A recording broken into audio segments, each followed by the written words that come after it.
Kwa no costa clasa juju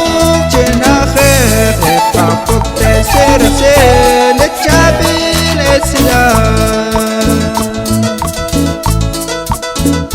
lisa regli Jesús dos peres con el la pichena tus me actuam na tigla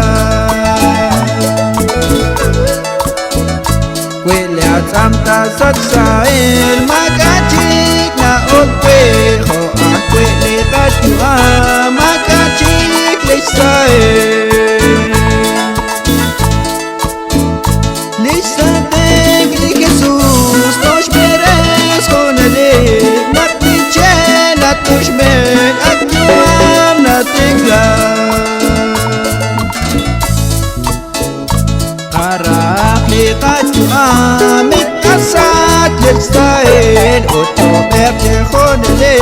sachram li kakwa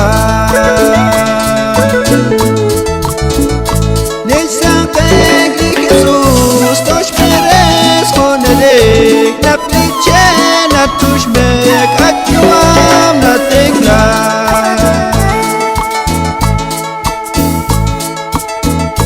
da ostaflika kwa Dios kapanoak likahel khona raha antike reste baresila lisa tegli Jesús nos peres khonelik napnichena tushmek actuam na tigla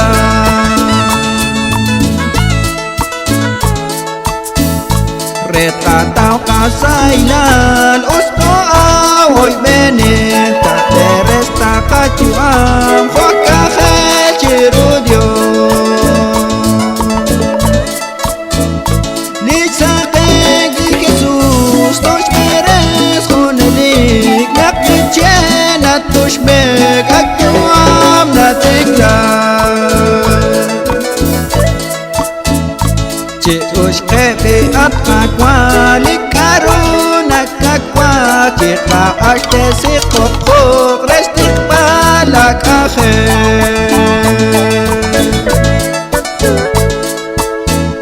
lisa tegli Jesús nos peres khonelik napnichena tushmek actuam na tigla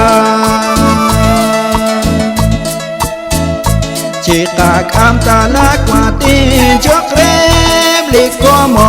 chiko kante kwak tuam akwiki honele